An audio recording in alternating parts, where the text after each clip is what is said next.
to the protection of the free world, the Army is pursuing the development of Nike Zeus on a high priority basis. The fists can strike fast and high, and they contain a small new atomic device which can safely defend us against fleets of high-flying bombers carrying atomic weapons.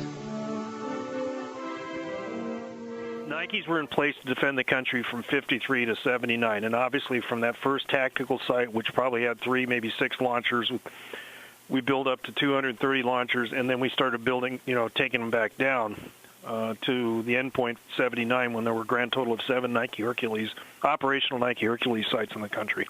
1/3 of the sites are intact, particularly the more rural sites. That's common sense. You can see exactly where everything was. The buildings are still standing. Sometimes the radar towers are there. Sometimes the magazines are still there. Wow. 1/3 of the sites I describe as partial, maybe just the buildings, maybe foundations, but you can still go and see pretty easily where everything was. And then 1/3 of the sites, this number, the last third's increasing over the years, obviously, completely obliterated. Yeah. You have no way of knowing what was there. You just know for a fact, maybe from looking at an old topographic map, this used to be a missile installation. I sat down once and tried to count up every firing site, because the Nike system also incorporated command sites, administrative sites, just the firing sites, the ones that actually had missiles. The number I came up with is 234. So that number is the total in the United States? Or? Total in the United States plus the Greenland. Of the 234 firing Nike sites around the USA, there were 12 sites surrounding Pittsburgh, Pennsylvania. Residents of the communities showed varying knowledge and opinions about the Nike program.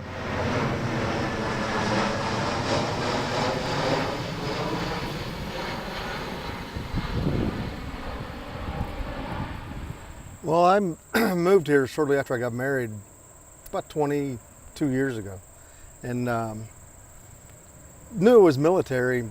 Obviously, the house is across the street from me, and some military personnel still lived there when I moved in, and didn't know much about it, except that it was a Nike missile base. The way the missiles were guided was the radars one radar locked onto the missile before it launched, while another radar locked onto the airplane, and then the computer, and this is all analog stuff, early computers, zeroed the difference. Told the missile, fly here to zero the difference. You hit 0, you should hit the target. 1, well, you knew you had some defense. Right.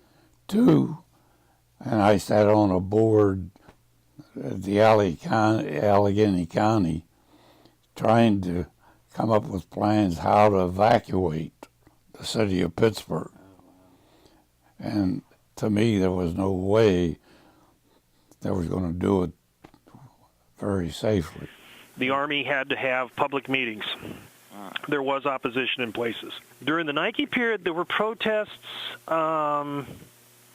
but part of the mindset at the time, particularly with the Red Menace, as they said, and the need to quickly boost the country's defenses, the country could no longer rely on its 2 oceans to keep it safe from attack.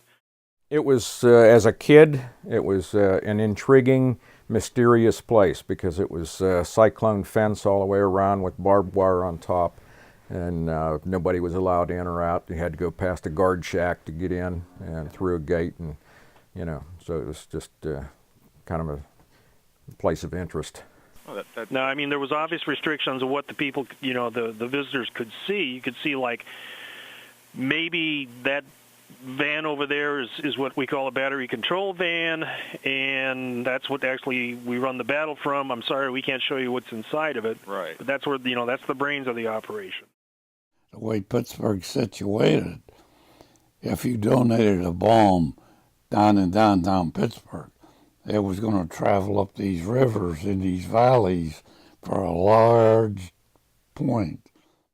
If someone decided they were going to attack the United States, the fact that we've already been exchanging nuclear warheads primarily first by ICBM, second by bombers, I don't think anybody really would have worried much about the sites.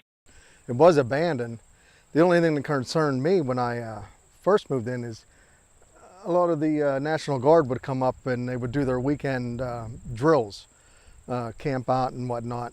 Well, like I said, I lived here since '57, and when I moved here, the regular Army was in charge of all of them.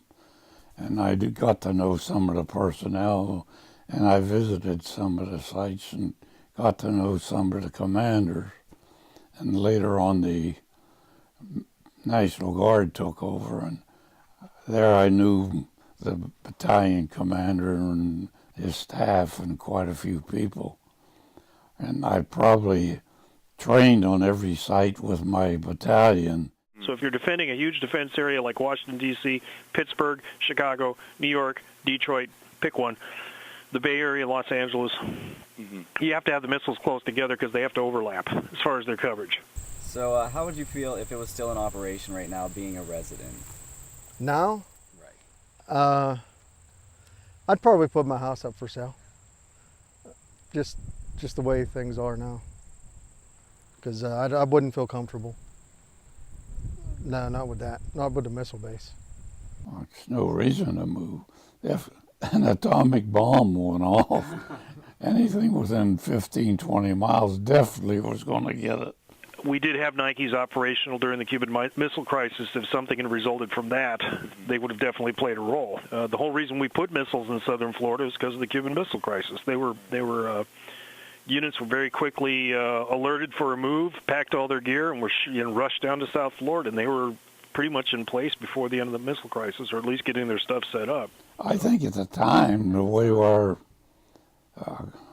relationship with Russia and those people were, that you had to do something. You just couldn't ignore it. But in retrospect, we spent a hell of a lot of money for something that was only lasted for about 10, 12 years. We're spending a lot of money, and they're not doing anything. Right. Well, they're doing something by being there. It's like, from my point of view, maintaining a nuclear arsenal. If you don't have to use them, then the cost was worth it. After 2.5 decades of activity, the Nike program has never prevented an immediate attack or threat to the USA. What the Nike program did accomplish was that it made enemies of the USA think twice before striking, and it made residents feel secure and safe. From what I have read, times have obviously changed, but back then, the mindset that you would be more secure living by a Nike missile base than you would now. And if it was back then, I'd probably change my mind. I'd probably want to live here. You know, I thought that in the event of an invasion, you know, they would shoot the missiles off and kill the bad guys, is, right. You know, basically what I thought. It was shot at enough times in the airplane. It never bothered me a bit, never even thought about it. Elm Street dons the peaceful cloak of evening and prepares for another night of rest. But these eyes are never closed. Men and machines are now one. Nike Hercules is our assurance that what might happen will not happen here.